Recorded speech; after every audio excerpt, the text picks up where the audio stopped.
Hey, Soul Stories fam. We've got a sweet and totally swoon-worthy love story for you today. Let's jump in.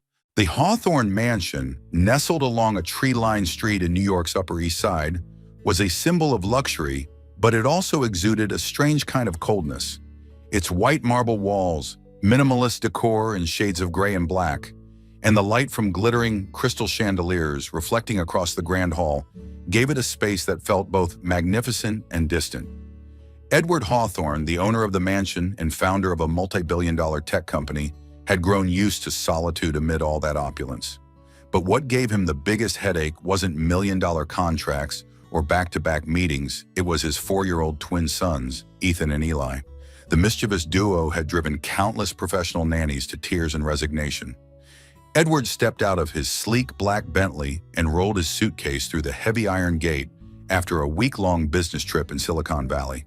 The clock had just struck 9 p.m., later than expected, and all he wanted was a quiet night of rest. But as he entered the living room, he heard soft giggles drifting from upstairs, an unusually cheerful sound in a house that normally echoed like a museum. Rebecca, the longtime housekeeper with neatly tied silver hair and sharp eyes, greeted him with a slight nod. "Welcome home, sir," she said in her usual flat tone, though her eyes twinkled with something unreadable. "The children are upstairs, with the new maid." "New maid?" Edward frowned as he removed his coat and hung it on the rack. "Another nanny? I thought we agreed not to hire anyone else after the red paint incident last week." Rebecca offered a faint, rare smile. "Not exactly a nanny, sir. Her name is Maya Williams. She was hired temporarily to help with cleaning, but, well, she seems to have a way with the boys." Edward's frown deepened. He strode toward the staircase that led to Ethan and Eli's bedroom. The red paint incident still haunted him. A formally trained nanny had quit on the spot after the twins dumped an entire bottle of paint onto her skirt, claiming they were mural artists decorating the house. Before that, another nanny had walked out when the boys locked her in a storage room with a toy monster they had rigged up themselves. The list of victims those twins had accumulated was as long as his mother's shopping receipts. When he opened the boy's bedroom door, the scene before him made him freeze. In the center of the massive double bed, Maya, a young woman with loosely tied brown hair and an oversized sweater, had fallen asleep, both arms wrapped around Ethan and Eli. The two boys, usually as hyper as monkeys, were lying still, each resting a head on her shoulder, breathing peacefully. A picture book lay open on Maya's lap, its final page showing a knight battling a dragon. The room was quiet, lit only by the soft glow of the nightlight illuminating the serene faces of the three figures. A wave of anger surged through Edward. A stranger untrained, not even a certified nanny, was asleep in his children's bedroom? This level of unprofessionalism was unacceptable. He cleared his throat loudly enough to wake Maya with a jolt. She blinked, confused, and then quickly sat up, moving gently so as not to wake the boys. "I'm sorry, Mr. Hawthorne, right?" Maya whispered, her voice a little husky but calm. She smoothed her hair, stood, and adjusted her sweater. "I'm Maya Williams, the temporary maid. I didn't mean to fall asleep here, but the boys, they wouldn't sleep unless I told them a story and, held them." Edward crossed his arms, eyes cold. "Ms. Williams, this is my children's bedroom, not a resting place for staff. Do you understand what kind of situation you're in? I could fire you immediately for this unprofessional behavior." But Maya didn't flinch. Instead, she smiled softly, a mix of sincerity and playfulness that somehow eased the tension in the room. "I understand, sir, but if I leave now, Ethan and Eli might wake up crying for their dad. And from what I heard, last time you stayed home at night, they turned the living room into a construction site made of pillows and blankets?" Edward stiffened. This girl not only knew about his kids' antics, she had the nerve to bring them up. He recalled that chaotic night vividly, when the twins declared they were building a superhero fortress and hurled pillows at him when he tried to tuck them in. "Where did you hear that?" he asked, his tone still sharp but quieter now. "Rebecca," Maya replied with a shrug. "She told me the boys have made 12 nannies quit this year. One got taped to a chair, another found her doll in the washing machine. I figure I'm lucky they just asked for 3 stories in a row and the Little Frog song 10 times." Edward didn't want to, but the corner of his mouth twitched. This girl didn't seem scared, and that threw him off. He glanced down at Ethan and Eli, both now smiling in their dreams, a sight he hadn't seen often since their mother left 2 years ago. "How did you do it?" he asked, voice less tense. "They've never slept this peacefully with anyone but me." Maya shrugged again, eyes sparkling. "Just a story about knights and dragons, and a little imagination where the boys got to be brave warriors.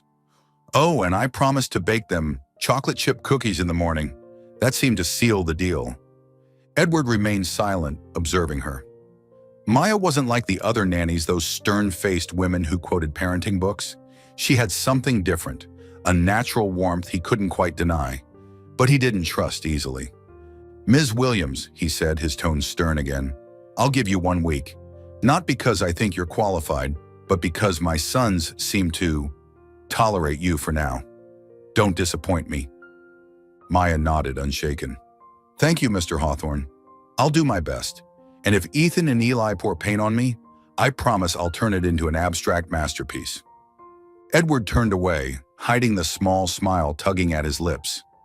As he gently closed the bedroom door behind him, he couldn't deny the flicker of curiosity that sparked in his chest. Who was this girl, and how had she gotten his sons to sleep without him? The next morning, sunlight filtered through the sheer white curtains of the Hawthorne mansion, illuminating the expansive kitchen gleaming with stainless steel appliances.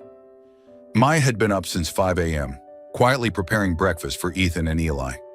The smell of homemade chocolate chip cookies filled the air, blending with the rich aroma of freshly brewed coffee she had set out on the table for Edward.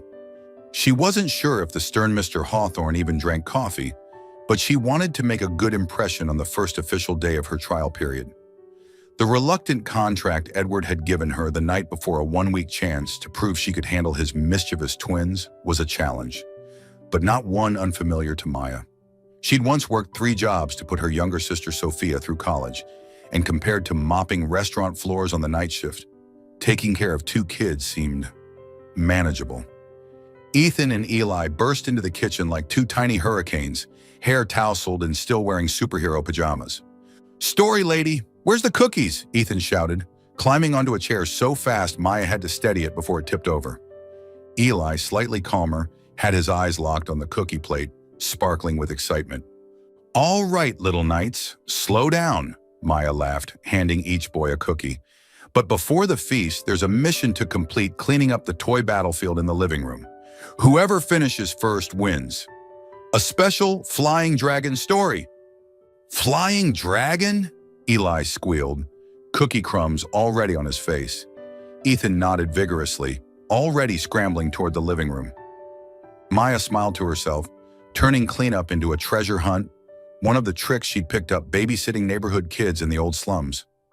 She knew that children didn't need strict discipline, they needed joy to forget they were working. Edward descended the staircase, dressed in a sharp black suit, ready for a busy day at the office. He paused in the doorway of the kitchen, watching the scene unfold. Maya was pretending to be a knight, wielding an imaginary sword, leading Ethan and Eli on their cleanup quest. The twins giggled as they darted around picking up toys while Maya narrated an impromptu story about treasure hidden by a dragon in a castle. Edward frowned. Was this childcare or a performance? Still, he couldn't deny that the living room, usually a disaster zone, now looked shockingly tidy. "Good morning, Mr. Hawthorne," Maya greeted cheerfully when she noticed him, her tone respectful but light. She slid the coffee toward him. "I wasn't sure what you liked, so I made black coffee. I can add milk or sugar if you prefer." Edward took the cup, surprised by her thoughtfulness. "Thank you," he said curtly, his eyes drifting toward Ethan and Eli, now quietly drawing at the kitchen table. "They're calmer than usual." Maya shrugged, a mischievous sparkle in her eyes. "Just a little story magic and some cookies. Kids aren't hard, you just have to make them feel like the heroes of their own adventures." Edward didn't respond right away, but he sat down, sipped his coffee, and watched her from across the room. Maya wasn't like the other nannies, those clipboard-carrying women with rigid schedules and child-rearing theories. She had an ease, a warmth, and it intrigued him as much as it made him cautious. He wouldn't admit it, but the house already felt less cold. Mid-morning, Rebecca walked into the kitchen to check on the chores, notebook in hand. She stopped when she saw Maya teaching Ethan and Eli how to fold napkins into boat shapes, an activity she'd cleverly turned into a high seas adventure. Rebecca exchanged a glance with Edward, then whispered as Maya busied herself with the boys. "She's not formally trained, but she has a big heart. Sir, she might be what the boys need, and perhaps what you need too." Edward scowled, brushing off the suggestion. "Rebecca, you know I don't believe in sentimental nonsense. She's just a maid. I'm giving her a chance for the kids, nothing more. Let's not get carried away." Rebecca smiled mysteriously, offering no rebuttal. She turned to Maya to ask about her cleaning progress, and Maya responded with quiet confidence, sharing how she had handled a morning crisis when Eli tried to hide Ethan's shoes in a flower vase. Edward listened, unable to stop a smile from tugging at his lips, as Maya described how she turned the shoe hunt into a detective game. At lunchtime, Ethan and Eli decided to test their father's reaction. While Edward was checking emails on his phone, Ethan sneakily dumped a cup of water onto his chair, pretending it was an accident. Eli giggled, waiting for the scolding to come. Edward stood abruptly, vest soaked, face darkening. But before he could say anything, Maya jumped in, grabbing a cloth and announcing with playful flair, "Oh no, Sir Knight Ethan just summoned a flood. Luckily, I have magical cleanup powers." She winked at Edward, a silent plea for patience. Instead of snapping, Edward let out a long breath and watched as Maya handled the situation with astonishing ease. She marched the boys outside, declaring they had to wash away their sins by watering the plants, a task they eagerly embraced. When she returned, Maya handed Edward a dry towel and whispered with a smirk, "Don't worry, Mr. Hawthorne. I've faced bigger floods than this." Edward took the towel and, despite himself, chuckled, a rare sound in this house. He watched Maya dash back out into the sunlight with Ethan and Eli, the sun catching in her brown hair. For the first time, he wondered if he had underestimated this girl. But he quickly dismissed the thought, reminding himself that this was only a temporary arrangement. Still, as the day ended and Ethan handed Maya a crayon drawing of her and the twins inside a storytelling castle, Edward couldn't deny what was happening. Maya was doing what no nanny before her had managed, bringing laughter back into this cold, quiet home. The Hawthorne mansion, though magnificent with its marble walls and refined interiors, was still the playground for Ethan and Eli's mischief. The winding ebony staircase leading to the second floor, with its glossy steps and gold-plated banister, had long been the twins' favorite territory. That morning, Maya was busy in the kitchen, carefully cutting star-shaped sandwiches to sneak vegetables into Ethan and Eli's lunch. Giggles and thudding footsteps echoed from the staircase, a sign of a new game the twins had invented. "Story lady! Look, Eli's the knight climbing the tower," Ethan shouted from the bottom of the stairs, brandishing a toy sword. Eli, wrapped in a blanket-turned cape, was scaling the steps, playing the role of a knight conquering a tall tower. Maya, hearing the commotion, quickly wiped her hands on her apron and rushed out. "Careful, Sir Eli. If you fall, the dragon will laugh at you," she called, half joking, half concerned. But Eli, too caught up in the thrill, slipped on the fifth step. The makeshift cape tangled with the railing, causing him to stumble and nearly tumble. Maya sprinted up the stairs, catching Eli just before he hit the ground. The impact sent her tumbling down a step, her left arm slamming against the wooden edge, but she held onto him tightly. Ethan, wide-eyed at the bottom of the stairs, shouted, "Miss Maya, is Eli okay?" Maya smiled to reassure them, though pain throbbed in her arm. "It's okay, little knight. I'm a magical shield," she said cheerfully. She set Eli down and checked him for injuries before noticing a long scrape on the back of her hand, a trickle of blood starting to appear. Eli's eyes welled with tears as he hugged her tightly. "Miss Maya, I'm sorry. I didn't mean for you to get hurt." Hearing the noise, Rebecca came running. Upon seeing the injury, she immediately called Edward, who was in the middle of an important shareholders meeting at his Manhattan office. "Sir, there was a small accident at home. Nothing serious, but Miss Maya was injured while saving Master Eli. Would you like to return?" Edward, seated at the head of the conference table, felt his chest tighten. Since the divorce, he rarely experienced true fear, but the thought of his son being in danger sent a jolt through him. "Postpone the meeting," he said abruptly, standing and striding out. leaving stunned board members behind. On the drive home, his thoughts were a whirlwind, not just about Eli, but also about Maya, whom he was reluctantly beginning to see as an integral part of this household. When Edward pushed open the mansion door, he found Maya sitting on the living room couch, her hand wrapped with a temporary bandage from Rebecca's first aid kit. Ethan and Eli sat on either side, each holding a scribbled drawing of Maya with angel wings. "Miss Maya is a superhero," Ethan declared, proudly raising his artwork. Eli nodded. "She saved me, Daddy. You have to hug her, that's how heroes heal in her stories." Edward, still catching his breath from the rushed drive, looked at Maya. She smiled weakly, trying to mask her pain. "It's just a small scratch, Mr. Hawthorne. I'm fine." Eli's unharmed, just a little shaken. Her eyes shone with sincerity, and Edward felt a strange mix of gratitude and worry he didn't know how to explain. "Let me see," he said, voice firm but laced with concern. He sat beside her and awkwardly took her hand. He wasn't used to caring for others even with his own kids. He usually left it to Rebecca or the nannies. He grabbed a fresh bandage, dabbed the scrape with alcohol, trying to be gentle, though Maya flinched slightly. "Sorry," he muttered, visibly uneasy at the unexpected closeness. "It's fine," Maya replied softly. "I've had worse. Once, working at a laundromat, I nearly got my hand caught in a pressing machine. This is nothing." Edward paused, looking at her. Her optimism, even in pain, unsettled him. He carefully wrapped the bandage, his fingers brushing her skin longer than necessary. As he tied off the dressing, he looked up and met Maya's eyes, warm, sincere, full of empathy. Something tugged at him. Without fully understanding why, he reached out and pulled her into a hug tighter than he intended.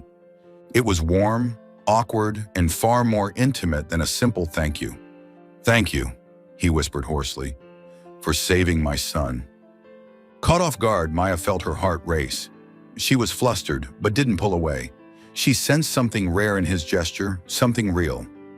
After a few seconds, she smiled and gently lightened the moment. "Just instinct, Mr. Hawthorne. Every knight saves their teammate, right?" She winked at Ethan and Eli, who giggled in response. Edward released her and stepped back, his face heating up.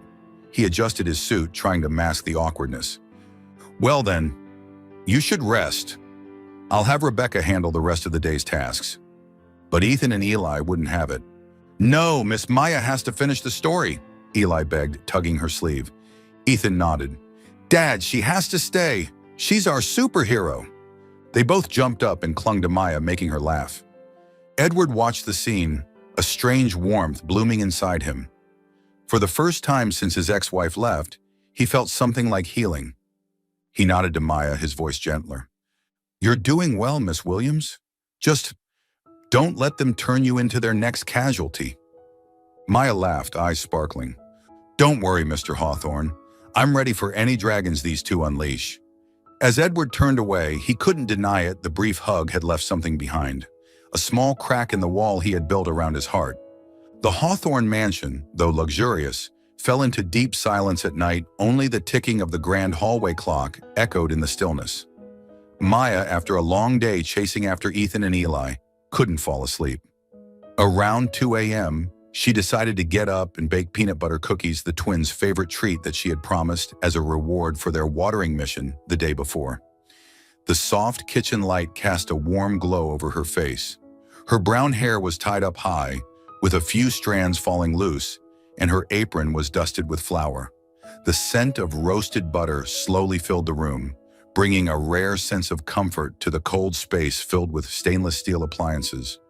Maya hummed an old folk tune, something her mother used to sing when they were crammed into their tiny Brooklyn apartment. As she stirred the batter, her mind wandered to her sister Sophia, who had just sent a message proudly showing off her latest fashion design sketch. A smile flickered across Maya's lips. Every sacrifice had been worth it to see Sophia chase her dreams.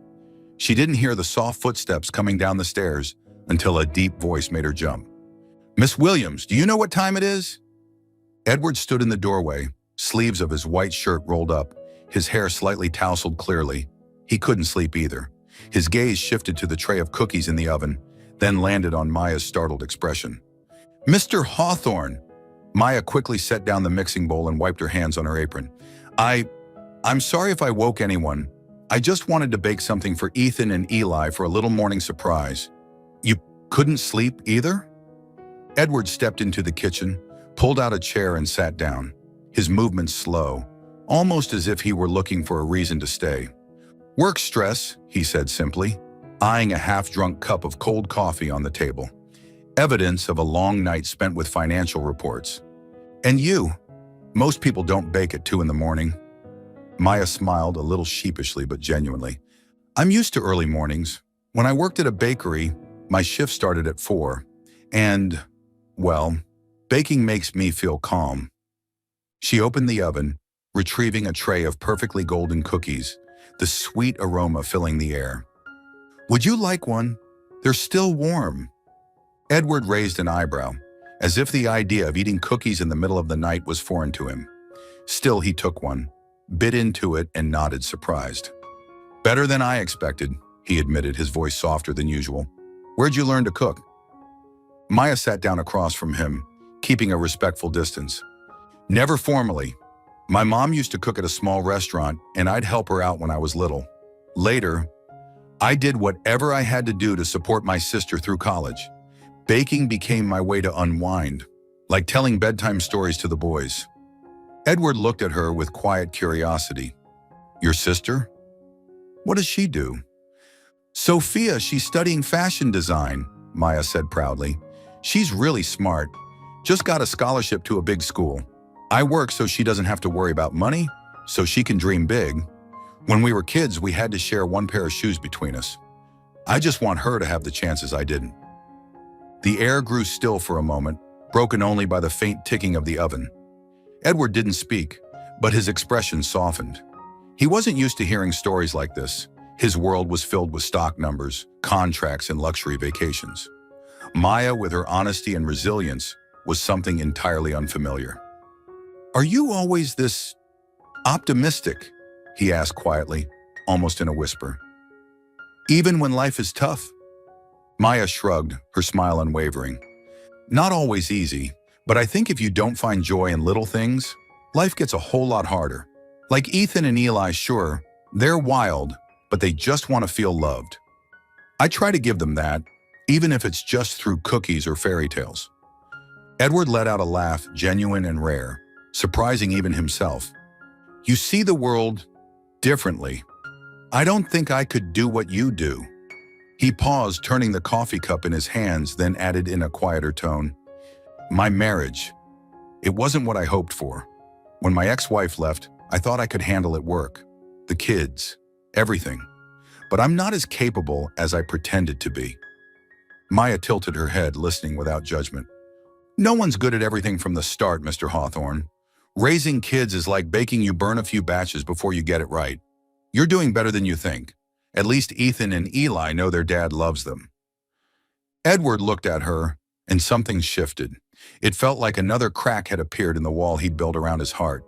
This quiet conversation, under dim kitchen light, felt more real than any meeting he'd had in years. He wanted to say more, but a small voice broke the moment. Miss Maya, where's the cookies?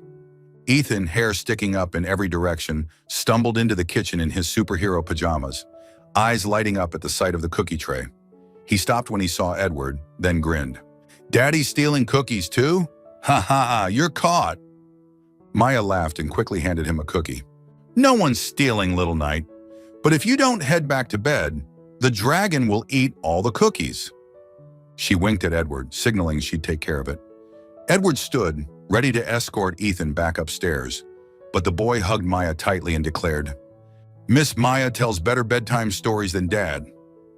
Maya laughed, scooped him up, and led him back upstairs, turning to glance back at Edward. Good night, Mr. Hawthorne. I'll make more cookies tomorrow if you'd like. When she disappeared up the stairs, Edward remained standing in the kitchen, holding the last cookie. The scent of warm butter lingered in the air, and for the first time in years, the mansion didn't feel just like a house. It felt like it might become a home. He shook his head, telling himself not to read too much into it, but Maya's smile and her quiet question, "Are you always this optimistic?" continued to echo in his mind. The Hawthorne mansion was quieter than usual on that Wednesday afternoon. Pale sunlight streamed through the large windows, casting a golden glow across the polished wooden floor. In the living room, Maya sat playing with Ethan and Eli, leading them through a game she'd invented, Knight's Treasure Hunt, where the twins had to find hidden Lego pieces scattered throughout the room to build their invincible castle. Their laughter echoed through the air, mingling with Maya's lively storytelling as she turned each Lego into a magic gem. The joy was abruptly interrupted by the sharp chime of the doorbell, slicing through the cheerful noise and making Maya glance up from the pile of toys. Rebecca, calm as always, opened the door.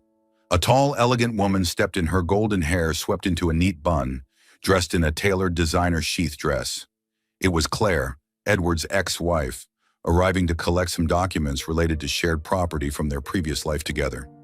Maya, unaware of the woman's identity, greeted her with a polite smile, but that smile quickly faded when she noticed the tension in Ethan and Eli's eyes. The boys, once chattering and carefree, now shrank behind Maya, gripping the back of her shirt like seeking shelter. "Miss Maya, we don't want to," Ethan whispered, voice trembling as he stared at Claire. Eli, usually the bolder one, clutched a Lego piece tightly in his fist like a tiny shield. Though Maya didn't know the full story, she could feel the weight of deep hurt in their reactions. She gently placed her hand on their shoulders, her voice calm and reassuring. "It's all right, little knights. I'm right here. Why don't we keep building that castle?" Claire, noticing Maya's presence, raised a brow. "And who are you? Another new nanny?" she asked coolly, her tone clipped and condescending. "I need to speak with Edward. This doesn't concern you." Maya stayed composed, though the air grew uncomfortable. "I'm Maya, temporary housekeeper and childcare helper. Mr. Hawthorne's at the office, but I can ask Rebecca to get the documents for you." She kept her voice neutral, not wanting to escalate things, especially with the boys still clinging to her. Rebecca quickly returned with a manila envelope. "These are the documents you requested, Mrs. Claire," she said evenly, though her sharp eyes missed nothing. Claire accepted them, gave Maya and the boys one last dismissive glance, and left without another word. The heavy door closed behind her, leaving an even heavier silence. Maya knelt and wrapped her arms around the twins. "There we go, brave knights. The castle is safe again. Who wants another magic gem?" She intentionally kept her tone light, and the boys gradually relaxed, though their eyes still held a flicker of worry. Maya didn't ask about Claire. It wasn't her place, but her heart ached for the unspoken wounds these children carried. Edward returned earlier than expected, having received Rebecca's message about Claire's appearance. His suit was slightly rumpled from a long day, and he stopped short as he stepped into the living room. He took in the scene before him, Maya seated between Ethan and Eli, helping them build a towering Lego castle. The boys, though seemingly cheerful again, stayed close to her like she was their anchor. Edward felt something twist in his chest, not because of Claire, but because he realized his children had found comfort in Maya, something he hadn't been able to provide fully since Claire left. "Miss Williams," Edward said, his voice low but not harsh. "You handled things well earlier. Rebecca told me." He sat down in the armchair, his gaze moving from his sons to Maya. Maya shrugged, giving a small smile. "I just did what needed to be done, Mr. Hawthorne. Kids need to feel safe, especially when something unexpected happens." She didn't mention Claire, but Edward understood. He nodded slowly, his expression thoughtful. "You've done more than you think. Ethan and Eli, they don't trust easily, not even with me sometimes." His voice faded slightly, as if he were admitting something he hadn't dared to before. Maya looked at him, sensing the rare vulnerability in his words. "They do trust you, Mr. Hawthorne. Kids just take time to show it. And they need joy too to be kids." She gestured toward the Lego tower, now leaning dangerously as Eli tried to wedge another brick into the top. "Like this, it's not perfect, but it's still a castle." Edward let out a quiet chuckle, genuine and unguarded. He stood, then surprised everyone by kneeling beside his sons. "You two doing okay?" he asked gently. Ethan nodded. Eli hesitated, then threw himself into Edward's arms, hugging him tightly. "I'm okay now, because Miss Maya's here," he said, voice innocent but full of meaning. "She makes us happy. It's like a real home." Eli's words struck like a soft arrow, piercing the wall around Edward's heart. He looked at Maya, who smiled gently at the boy, and for the first time, he truly considered her place in this house. She wasn't just a caregiver, not just a temporary hire. She was comfort, laughter, warmth, all the things this home had been missing. "Thank you, Miss Williams," he said, voice low and sincere. "Not just for today, for everything." Maya blushed, unaccustomed to hearing such earnestness from him. She quickly stood, pretending to busy herself with picking up Lego pieces. "It's nothing, Mr. Hawthorne. Now then, who wants ice cream before dinner?" She winked at the boys. "But only if you promise not to tell Rebecca." The twins squealed in delight and ran after her toward the kitchen. Edward watched them go, a strange warmth blooming in his chest. For the first time in a long while, he felt something thawing. As Maya's laughter echoed down the hall, he stood there quietly, wondering if maybe, just maybe, he was beginning to believe in something bigger than just a nanny. Maybe she was someone who could change everything. Still following the story? If this story found you outside of Soul Stories, we invite you home to where every touching tale begins with truth, hope, and heart. These days, the Hawthorne mansion buzzed with unusual energy as Maya transformed the living room into a magic tailor's workshop in preparation for Ethan and Eli's preschool costume festival. With her clever hands and boundless imagination, she crafted storytelling superhero costumes for the boys. Ethan became Sir Goldenbook, donning a cape made from old curtains and a paper crown glittering with illustrations of books. Eli, determined not to be outshone, chose to be the Dragon King of Words, sporting homemade green fabric wings and a crown fashioned from golden painted bottle caps. Maya chuckled as Eli dropped his crown for the 5th time, while Ethan waved his cardboard sword so enthusiastically it tore a corner of his cape. "Easy there, superheroes," she said in a mock stern tone. "If you don't calm down, I'll turn you both into frogs in a fairy tale." "No, no frogs!" Ethan yelled, racing around the room, Eli close behind, wings snagging on chairs. Maya, wearing a simple blue dress and a self-made cape of her own, declared herself the story queen to match the boys' theme. She winked at Rebecca, who stood in the corner, shaking her head with a smile at the delightful chaos. On festival day, the preschool transformed into a wonderland of balloons, bright banners, and children dressed as everything from princesses to superheroes. Maya walked in with Ethan and Eli like a trio of characters straight out of a picture book. She quickly became the center of attention at the storytelling corner, where she turned fairy tales into lively mini-plays. Even the shyest children gathered around, eyes wide as Maya became a witch, a dragon, or a knight using just her voice and a few hand gestures. Ethan and Eli, proudly showing off their costumes, led their friends in chanting, "Miss Maya is the #1 storytelling superhero." Edward, who had originally planned to just send a gift via his driver, received a text from Rebecca with a photo of the boys beaming in their costumes. Something tugged at him. He canceled his last meeting of the day and drove to the school himself. As he stepped onto the playground, Ethan spotted him instantly. "Dad, you came!" the boy shouted, yanking Edward into the crowd.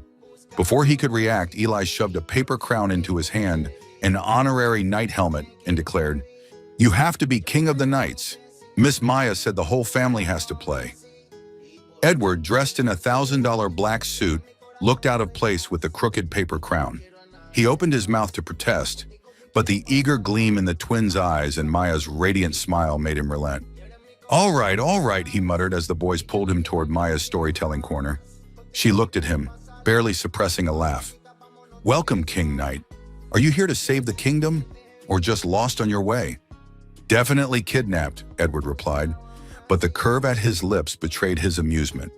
Maya pulled him into a role-play game, assigning him as protector of the castle. The children cheered, and Edward, awkward but willing, pretended to fight imaginary dragons described by Maya. The kids howled with laughter, and Ethan shouted, "Dad's so cool, but Miss Maya's still cooler." After the storytelling ended, Maya led everyone to the garden for a surprise activity, a family photo shoot to capture the magical day.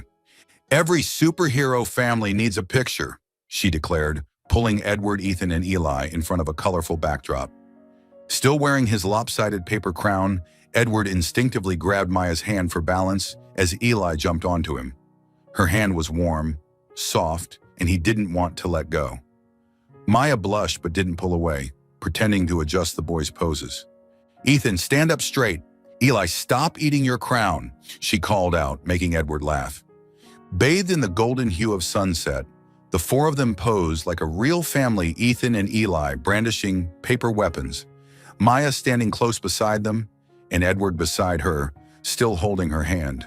He looked at her at the way she made the children laugh, the way she turned an ordinary afternoon into something unforgettable.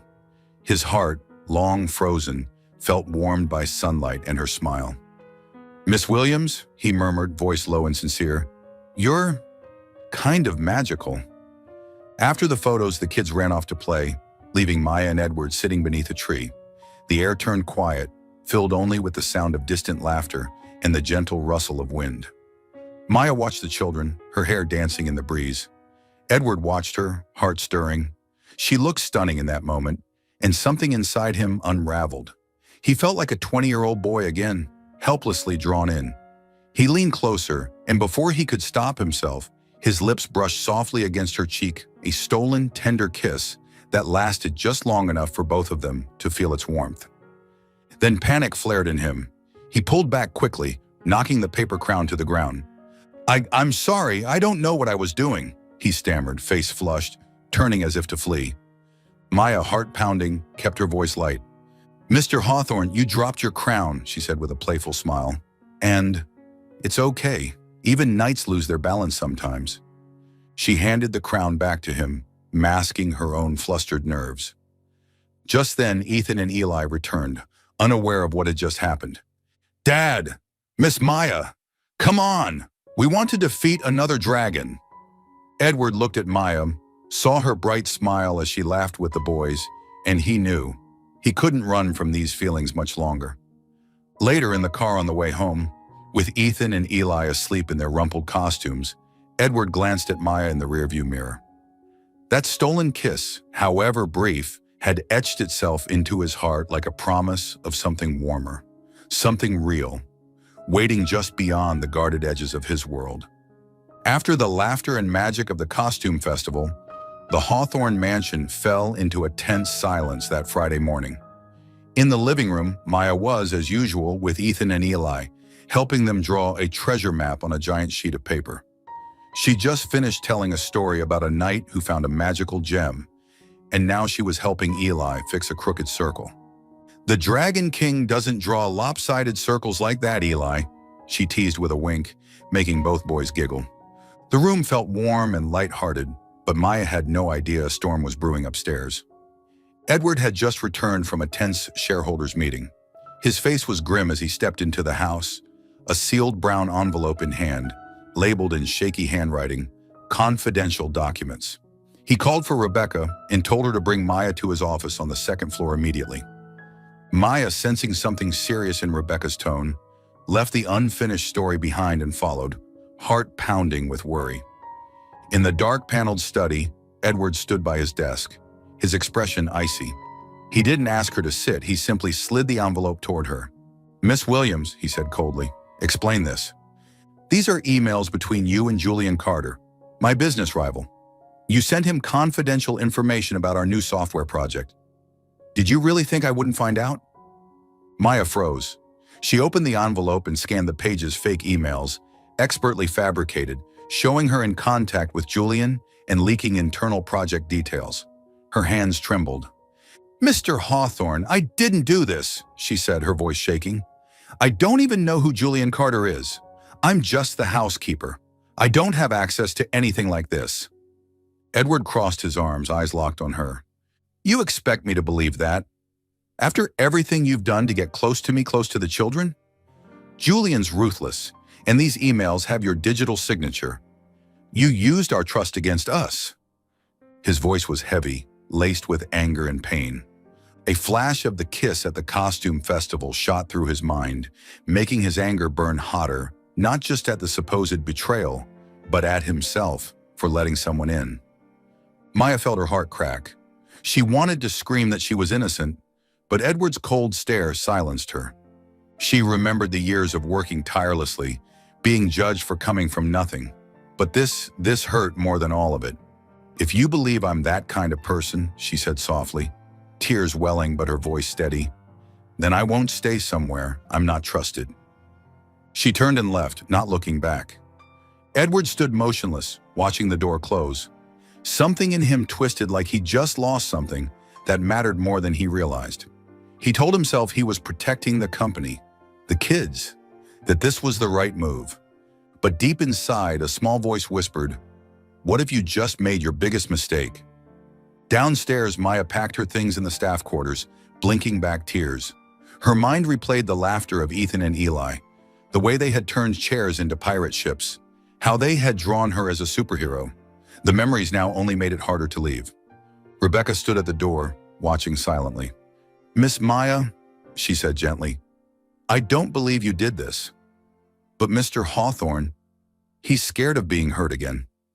Maya gave a sad smile. "I understand, Rebecca. Thank you for being kind." She grabbed her bag and left the mansion quietly, without saying goodbye to Ethan or Eli. She knew that if she saw them, she might never be able to walk away. Back in his office, Edward reopened the forged emails. A detail caught his eye, an awkward phrase that didn't sound like Maya at all. She never used corporate jargon. She spoke with warmth, humor, sincerity. He remembered her turning chores into treasure hunts, the night she made him laugh over peanut butter cookies. Could someone like that really be a corporate spy? Elsewhere in the city, Julian Carter lounged in his sleek office, smirking. He'd paid a hacker to generate the fake emails, knowing Edward's paranoia and history of betrayal would do the rest. "One shot, two targets," Julian muttered. "The maid's out, and Hawthorne's distracted. That project will be mine." Back at the mansion, Ethan and Eli were starting to ask questions. "Where's the story lady?" Eli asked, clutching his newest drawing. Rebecca, not knowing what to say, replied vaguely, "She's busy today. Come play with me, okay?" But the boys, more perceptive than most gave them credit for, knew something was wrong. Edward walked into the living room, meaning to check on them, but the silence hit him like a wave. No laughter, no running, just two quiet boys sitting side by side. "Is Miss Maya mad at us?" Ethan asked, eyes glossy. "She's not telling stories anymore." Edward knelt and pulled them into his arms. He didn't know what to say. He lied and told them Maya had taken a few days off, but the lie tasted bitter. Guilt twisted in his chest.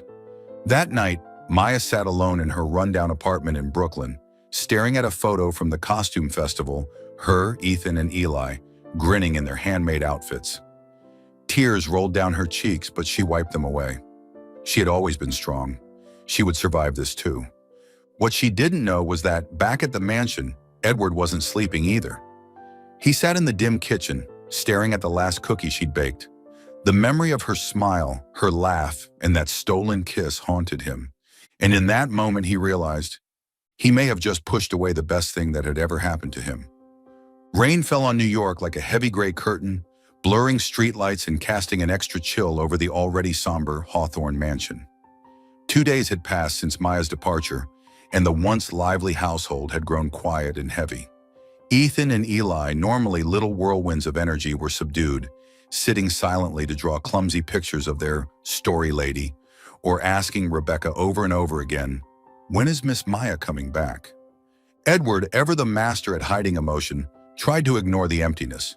But each time he passed the living room, the same room that used to echo with Maya's laughter and the boys' giggles, he felt an ache in his chest he couldn't explain.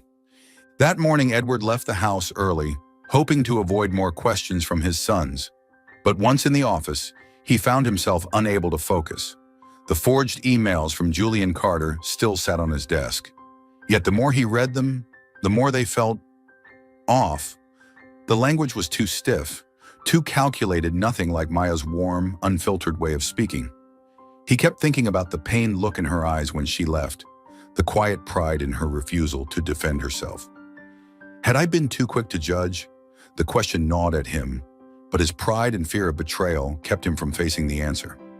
Meanwhile, back at the mansion, Ethan and Eli were hatching a plan. "Miss Maya isn't mad at us," Ethan whispered to Eli, clutching a tiny backpack stuffed with cookies and 2 paper swords. She's probably waiting for us somewhere. Dad made her sad, so we have to go find her. Eli nodded solemnly, eyes shining with childlike conviction. They waited until Rebecca was distracted preparing lunch, then quietly slipped out the back door. With them, they carried a small umbrella and a wrinkled scrap of paper, an address they had accidentally seen on Rebecca's desk the week before. Rain soaked their superhero costumes. Ethan's cape clung to his shoulders, and Eli's paper crown was now mush. They didn't know exactly where Maya lived, only the street address. But after more than an hour wandering through the crowded streets of Brooklyn, cold, wet, and shivering, they stood in front of a crumbling old building with rusted stair rails and peeling paint. A kind-hearted neighbor, seeing the soaked children standing alone, called the police. "There are 2 kids outside Building 47, she said anxiously. "I think they're lost." In her tiny 1-bedroom apartment, Maya was folding drawings from Ethan and Eli, her eyes damp. The place was humble. A rickety bed, a scratched-up table, and a small corner filled with her sister Sophia's fashion sketches. Still, it was colorful, lined with photos of children she'd cared for over the years, and a little potted plant she tended every day. A loud knock startled her. When she opened the door, she gasped. Ethan and Eli stood there, dripping wet, flanked by a police officer. "Miss Maya!" both boys cried, rushing into her arms, soaking her shirt as they clung to her tightly. "Oh my goodness, my little knights, what are you doing here?" Maya dropped to her knees and held them close, ignoring the water soaking through her clothes. The officer explained that the boys had run away to find her, and they had called their father. Maya's heart clenched, a mix of panic, heartbreak, and something deep and unspoken. Edward received the call at work. Without hesitation, he bolted from his office, ignoring the rain as he sped across the city. His mind raced with fear and guilt. When he arrived at Maya's apartment, the door was open. Inside, he found her towel drying the boys' hair, telling them a funny story about nights of the rainstorm to make them laugh again. The little apartment, with children's artwork taped to the walls and the faint smell of cheap coffee, was a far cry from the Hawthorne estate. But Maya's presence filled the space with warmth, like she could make any place feel like home. "Miss Williams," Edward said, his voice rough from running and emotion. Maya looked up, surprised, but quickly composed herself. "Mr. Hawthorne, I'm sorry. I didn't know they'd sneak out like this." Edward dropped to his knees beside the boys, checking them anxiously. "You two must never do that again," he said, voice trembling. Then he turned to Maya, eyes filled with remorse. "I was wrong," he said simply. "I went over the emails again. They're fake. Julian set the whole thing up. I shouldn't have doubted you." Maya stayed silent, arms still around the boys. The hurt was still there, raw and deep. "I don't blame you," she said quietly. "You were just trying to protect your children and your company, but I can't stay where there's no trust." Her words stung more than a slap. It wasn't the bitterness, it was her honesty that hit hardest. Edward looked around the small apartment, seeing the life Maya had built from so little. The sketches, the photos, the joy woven into even this modest space, and he realized she had endured more than he ever had, yet she was still full of light. "I'm sorry," he said, his voice low but firm, "not just for doubting you, but for not seeing how much you mean. To the boys, and to me." Ethan tugged at her sleeve. "Miss Maya, please come back. Who's going to tell us bedtime stories?" Eli nodded and squeezed her tighter. "You're our superhero." Maya laughed softly, her tears glistening. She hugged them both, feeling their warmth melt away the cold ache inside. Then she looked at Edward. "I don't know, Mr. Hawthorne, but thank you for coming." She stood, wiping her eyes, her voice gently playful again. "Now, little knights, we have to dry off before we turn into soggy frogs, okay?" Edward watched her, his heart heavy, but for the first time, full of something else too. Gratitude, clarity. He knew he couldn't fix everything with one apology. But as they left the apartment, he held the umbrella over Maya and the boys, a simple act that said what words couldn't. "I won't let you stand alone again." And maybe, just maybe, it was the beginning of making things right. After the downpour the night before, the Hawthorne mansion gleamed in the gentle light of an early autumn morning, as if even the weather wanted to help heal what had been broken. Ever since Ethan and Eli had run away in search of Maya, Edward had not been the same man. Gone was the cold, distant executive. He had spent the night poring over every forged email again and ordered an urgent investigation that finally confirmed the truth. Julian Carter had orchestrated everything. But more than discovering the lies, Edward had finally confronted the real issue. His own fear and pride had pushed Maya out of not just his house, but his heart. And today he planned to make it right. In the grand living room, he had gathered Rebecca, several trusted staff members from the company, and even his formidable mother, Mrs. Hawthorne, a silver-haired woman with sharp eyes and a sharper tongue who never held back her opinion. Maya, gently convinced by Rebecca to return just for a conversation, stood quietly in the corner, fingers clasped, her expression a mixture of apprehension and grace. Ethan and Eli, unaware of the tension, sat on the couch holding their newest drawings, portraits of Maya wearing a Story Queen crown. "Miss Maya, will you stay with us forever?" Eli asked with innocent hope. Maya smiled, eyes misty. Edward entered, clad in his signature black suit, but there was no frost in his gaze today. He cleared his throat, drawing everyone's attention. "I made a terrible mistake," he began, voice deep and unwavering. "I let my fear and suspicion hurt someone who didn't deserve it. Miss Williams Maya is not just the woman who took care of Ethan and Eli. She brought laughter, warmth, and hope into this house, things I haven't been able to give for a very long time." Mrs. Hawthorne raised an eyebrow in surprise. Rebecca, standing at the back, gave a knowing smile. Maya's cheeks flushed as Edward turned to her and held her gaze. "I'm sorry, Maya," he said, his voice softening, "not just for doubting you, but for failing to see what you truly are. You never had to be a perfect nanny.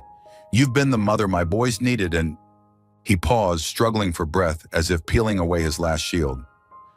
"And the woman I need in my life." The room fell silent. Ethan leaned toward Eli and whispered, "Dad's saying cool stuff again." Eli nodded enthusiastically, then shouted, "Miss Maya, are you our mom now?" Laughter erupted across the room, breaking the tension. Even the stern Mrs. Hawthorne covered her mouth, chuckling. "Heavens," she muttered, "that child is definitely Edward's." Blunt as a hammer, Maya, flustered but smiling, stepped forward, her voice a bit shaky but clear. "Edward," she said, using his name for the first time. He stilled. "I don't know what to say except, thank you for trusting me.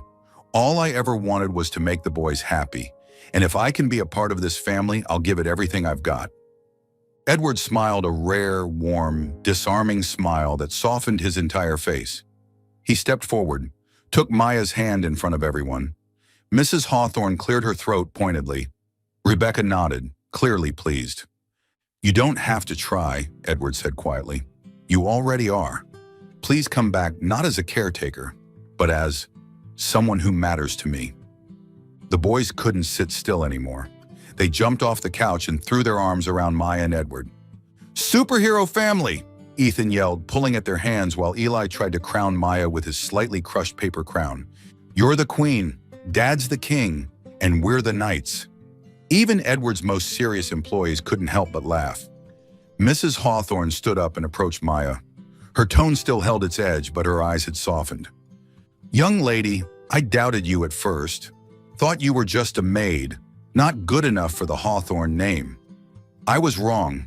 You have the heart this family needs." She paused, then added with a mischievous smile, "But if you're going to marry my idiot son, teach him to smile more, will you?" Maya blushed, laughing. "I'll try, ma'am." The mood turned light. Rebecca, with a rare grin, offered to prepare tea and pastries to celebrate this moment of reconciliation. Still holding Edward's hand, Maya felt the warmth radiating through his touch, familiar now, but still powerful. She looked at the boys dancing across the room and knew she had found where she belonged. Edward led her out to the balcony, away from the commotion. In the soft golden light, he turned to her, eyes sincere. "Maya, I won't promise to be perfect. I already failed once, and I might again. But I do promise to trust you and to fight for you. For us. Even if it means getting drenched by another cup of water on my favorite chair." Maya laughed, shaking her head. "Edward, I'm not perfect either, but I promise to keep telling stories, baking cookies, And staying as long as you don't fire me again." She winked. He chuckled, then reached out to touch her cheek, tender and full of meaning. When they returned to the living room, Ethan and Eli dragged them into a new superhero mission, building a pillow fortress. Mrs. Hawthorne surprised them by joining in, declaring herself the Queen Mother and ordering Edward to fetch more pillows. The room erupted with laughter, and in that moment, as Maya looked around at her not-so-perfect but utterly lovable family, she realized this was what she had always dreamed of. Not flawless love, but real love. Messy, joyful, unconditional. The kind that turned a house into a home. 1 year had passed since Maya returned to the Hawthorne mansion, no longer as a temporary nanny, but as Edward's fiancée, the heart of his life and the children's world. Once cold and silent like a museum, the mansion now brimmed with laughter and the scent of fresh-baked cookies. With her storytelling heart and boundless warmth, Maya had turned the grand house into a real home. Not only did she care for Ethan and Eli, but she had also opened a free storytelling center for children in her old Brooklyn neighborhood, funded by the Hawthorne Family Foundation. Every weekend, she led a band of little ones on wild imaginary adventures, knights, dragons, and princesses included, while Ethan and Eli proudly declared, "Our mommy tells the best stories in the whole world." Now 5 years old, the twins no longer called Maya their story lady. One evening, after a tale about a dragon who found a family, Eli suddenly hugged her and whispered, "Can I call you Mommy?" Ethan nodded furiously, adding, "Because you are our real mom." Tears shimmered in Maya's eyes as she pulled them both close. Across the room, Edward smiled quietly. From that day forward, Mommy became their name for her melting Maya's heart every single time. On a golden autumn afternoon in Central Park, the Hawthorne family hosted a picnic to celebrate the 1-year anniversary of Maya becoming one of them. Edward, no longer the rigid man of old, wore a soft blue shirt instead of a tailored suit and was clumsily trying to pitch a small tent under the supervision of Ethan and Eli. "Dad, the tent's crooked," Ethan called, waving a plastic sword. "Mommy's better at this," Eli declared. Maya, spreading out the picnic blanket nearby, burst out laughing. "All right, brave knights," she said. "Let Mommy help Daddy, or this tent will become a fallen castle." Mrs. Hawthorne, seated elegantly in a folding chair with a teacup in hand, sipped and remarked, "Edward, if you're going to be this hopeless, Maya may need to teach you everything from tents to fatherhood." Edward shot her a look, but a smile tugged at the corner of his lips. He was used to her jabs by now. Rebecca, also joining the picnic, brought a basket of Maya's peanut butter cookies and leaned in to whisper, "You've worked a miracle, Maya.